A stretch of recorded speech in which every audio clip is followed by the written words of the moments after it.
My uncle, mi tío, is from a small village. Well, to us, it's known as a pueblo from Mexico in Veracruz. His name is Zero.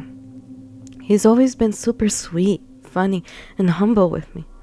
I love him a lot, I really do. And frankly, I learn a lot about him. He's so energetic, he loves making jokes, he works really hard for what he wants, and he has an amazing, amazing relationship with my tia, which is his second wife, actually. You see, when I was in Mexico, my tío Zero was always with his woman.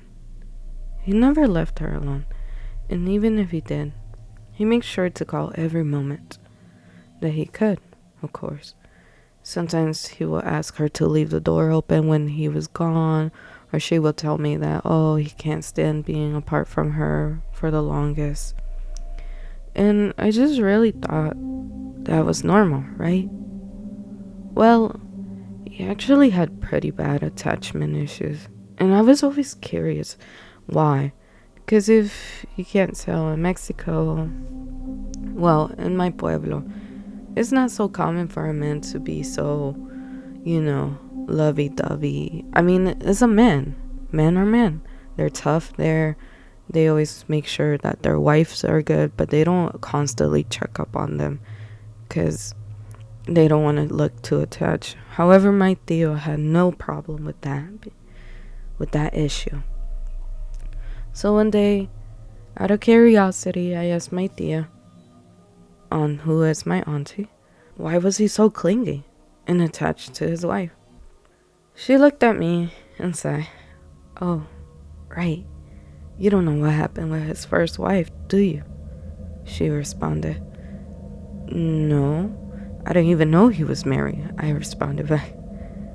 She slightly chuckled and told me to sit down as we both finished preparing the dinner for the guys. And she started.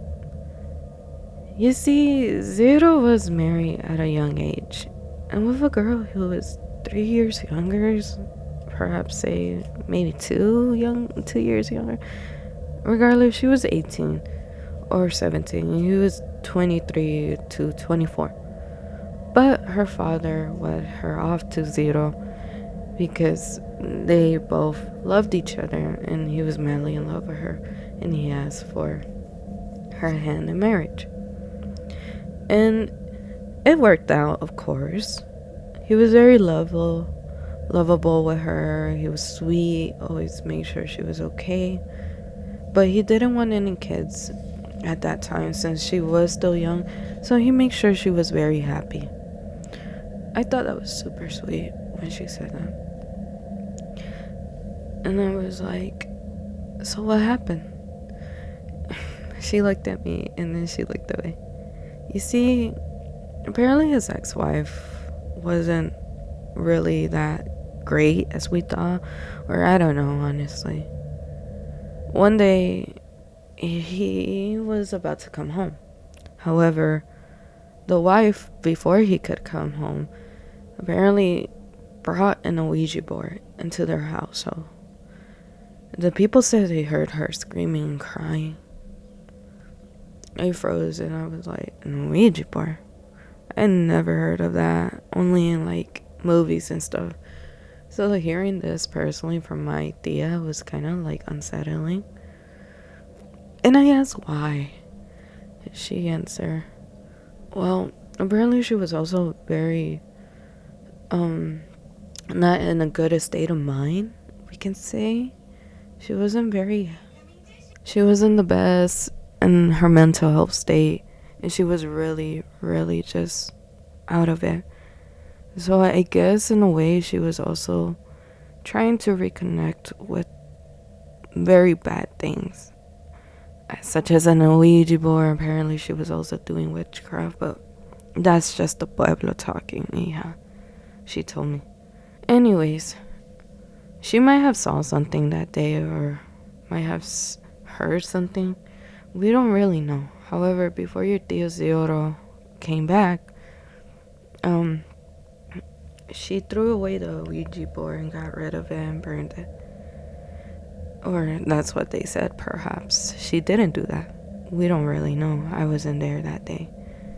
However, ever since that day she used that Ouija board, she hasn't been the same. Or she wasn't the same. She started to treat your uncle very differently. Screaming at him, calling him awful things, telling him he was so useless, a cheater, a liar. Or sometimes she will even get physical with him. Physical? I asked. What do you mean physical? Like abusive physical? She's like, yeah. And then she answered again. She would sometimes chase him with a machete or with forks, knife, throw things at him. Sometimes she even managed to beat him up with wires. And it wasn't so cute at all. And Tio Zero, he never even raised his hands at her. He never even hit her or even touched her. He took it all in. And it was so surprising.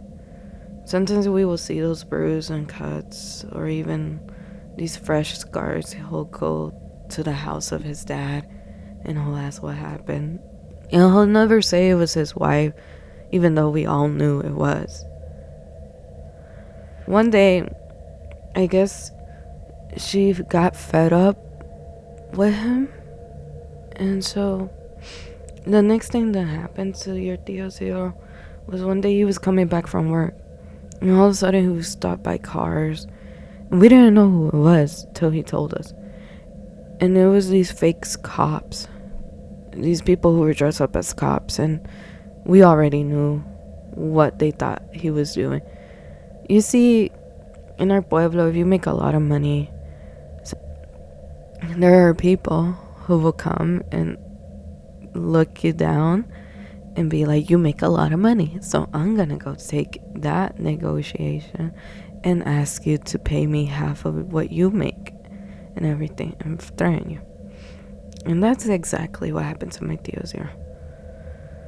Anyways, my tia said afterwards he got beat up, and once he told him he doesn't really have any money, they let him go.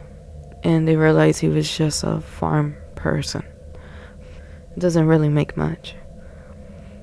Once he realized who called these people and knew it was his wife, he had enough and decided to go to his father's house. Afterwards, his dad and his father-in-law came and talked to the girl and told her she was insane, that she couldn't keep doing this, and that it was enough. And so afterwards, she started crying, bawling her tears out, and saying that her dad didn't love her and that everybody hated her and my Tio Zero didn't love her at all. And after that day, it became worse. She started to harm herself, tried any way to end her life or even just leave him. And every time she did, my Tio Zero will fight and fight for that marriage to work out, and he will keep an eye on her. That's till one day something traumatic happened to him.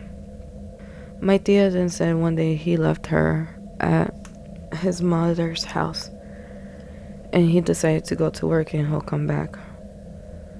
After that night, he came back and asked where his wife was and saw him saying, she's not here, she left and she hasn't come back, and I don't know if she went to your house. She said she wasn't feeling good, she was heading there, but she hasn't texted or called back or anything. So he decided to go back to his house to look for her. Once he managed to get to his house, he went looking for her, looking and looking. He went to the kitchen, she wasn't there. On the front porch, she wasn't there. Not even in the back of the house. So he decided to walk to the backyard of his house, where it was more deeper and there was a lot of trees.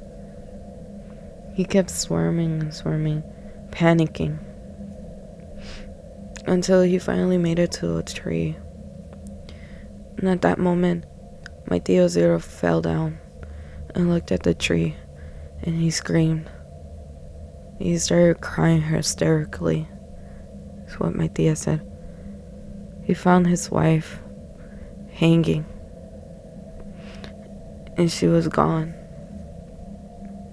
Afterwards, he went to go look for his father and so with that, my tia ended it with, afterwards, you know, it wasn't the best, but afterwards he just decided to stay alone for a while.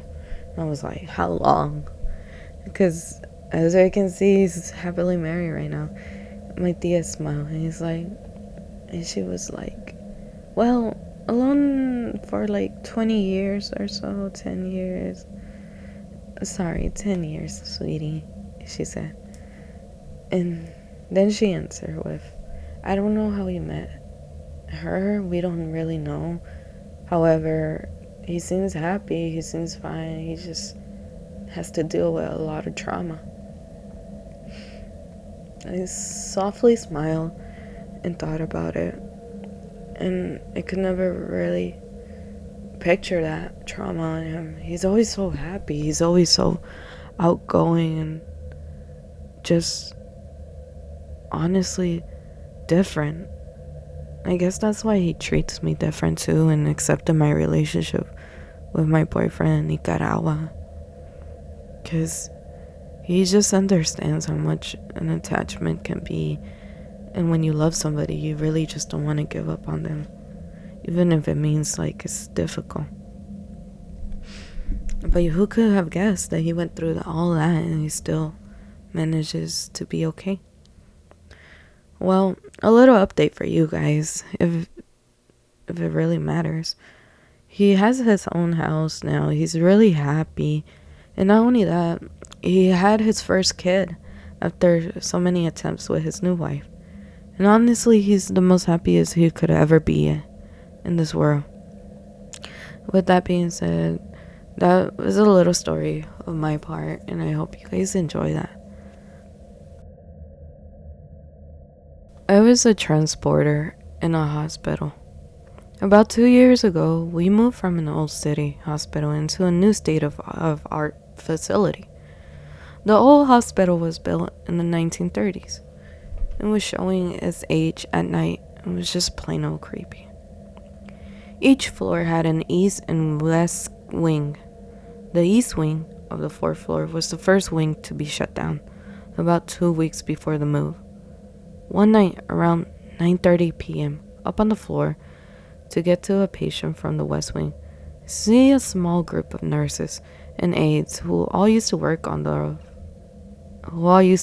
there, now closed the east wing. They looked visibly shaken. I walked over to see if everything was okay.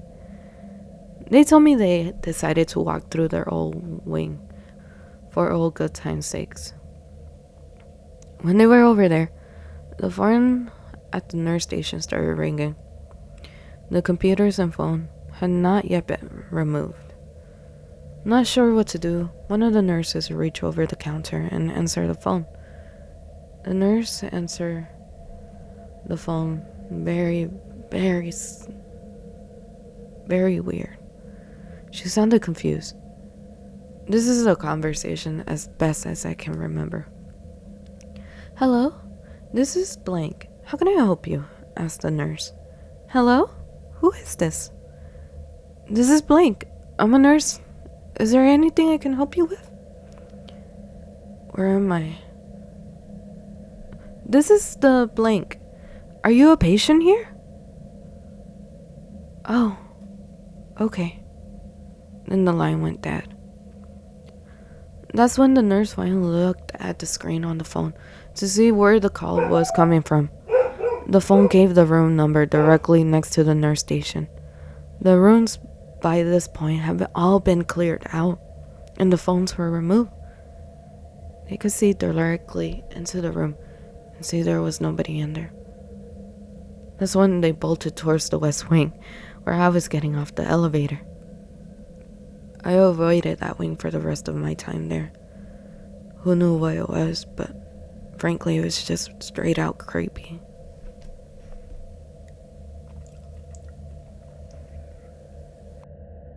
This might be a really long story, so I apologize in advance.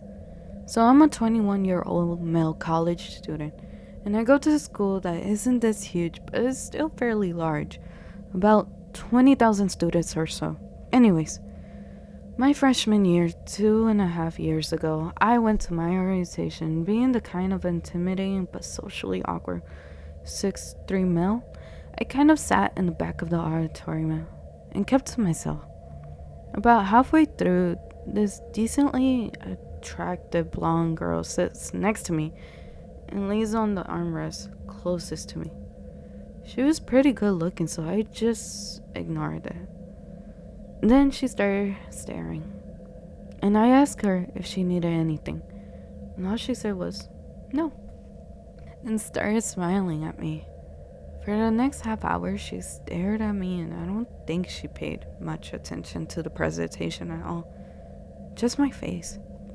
Once the presentation finally ended, we were split into groups to go register for fall semester.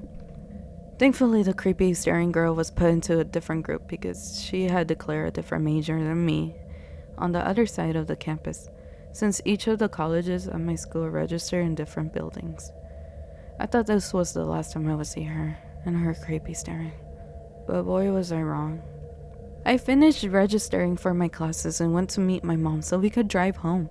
I walked out at the front door, and that one creepy girl who was staring, was hiding in the bushes. She hops out and walks up to me, doesn't say a word, just stands beside me. I decided it was enough and left. Fast forward about 4 months and I have all but forgotten about this girl. I move into my dorm, walk out into the hallway, and there she is, standing at the end of the hallway, staring at me. I don't know how she knew what floor I was in or how I was there, but there's at least 15 dorms on my campus. I grabbed my roommate and told him it was time for a freshman get-together. She follows us all the way there. I tried to lose her in the crowd, but every time I thought she was gone, she'd appear next to me again, never saying a word. After the first night, I didn't see her again for a few weeks, and I thought it was over. I moved to a different dorm, and everything was going great. Hadn't seen the creepy girl for a while, and class was awesome. So I'm sitting at lunch, eating alone one day, and all of a sudden, she's sitting across from me. She says the first words to me since the day of orientation. They go like this: "Why would you move different dorms without telling me? I had to find you again." At this point, I decided I was done eating and got up and left without saying more. She followed me all the way to my dorm room, smiling the whole way, but thankfully she couldn't go in because you have to swipe your ID at the front desk before going in. The next day, she followed me to class, then stood outside on the sidewalk until I got out, smiling the whole time. She did this every day for weeks. She would never stop following me. She followed me to dinner, never saying anything, just smiling. One weekend, I went to Tennessee with my very good friend, who is now my girlfriend. We didn't tell anyone, and we came up within a whim on a Thursday night. When I got back, the girl came up to me while I was eating and said probably the most creepiest thing that ever came to me. It still gives me chills to this day. "How could you drive to Nashville with that bitch?" My first and middle name, she shouted. "I thought you loved me. I'm going to have to do something drastic that I don't want to do." I never told her my first name, let alone my middle name. And then she threatened my friend. I was more pissed than scared and stood up to my full height and said, "Listen, I don't know you. You've been following me for weeks. I don't know how or where you found out where I went and who I went with, but if you touch my friends, I'll make sure you rot in jail for the rest of your worthless life." She started crying and screaming about how she thought I loved her and all this crap. She made a big scene in the middle of the cafeteria. She ran off once the security guard came over, and I told him what happened. After this, She would randomly show up in the hallway to my dorm or follow me to class. One time she even followed my current girlfriend, who absolutely flipped out on her. And somehow she got my number and would text me at 3 a.m. in the morning, and every morning how she loved me and that she loved watching me sleep.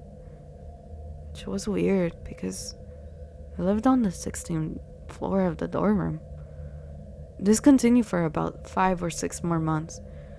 The last time I heard about her, she had tried to commit suicide on one of the dorms by burning her wrist with a hair straightener, screaming about me and several other guys had ruined her life. I don't know what happened to her after that, but all I can say is she disappeared completely. And that's it. Thank you for watching again my videos, and thankfully I have come back, I guess. I haven't uploaded in like 2 weeks, 3 weeks now and stuff. I lost my motivation, but I kind of want to keep uploading. I still want to keep aiming for that big score and everything. So thank you for all my viewers who's been watching me, and please check out my last recent video about the top 3 moments in Mexico, or Mexico broadcasts, or whatever, through the internet. Yeah, I think it's very interesting what I did, and I put a lot of effort in that video, and I really hope you guys just enjoy it, and I hope you guys enjoy this video again. And once again, this is not my stories, these are stories I found through the internet, except for the very first one was based on a real experience from my uncle who's in Mexico and everything, and that's personally one of the stories that I have. It's something scary. However, I also have some stories I would love to share with you guys that I think is pretty scary from my experience with paranormal hunting and just straight out finding weird people. But with that being said, I hope you guys enjoyed today, and I'll see you in the next video. Thank you so much.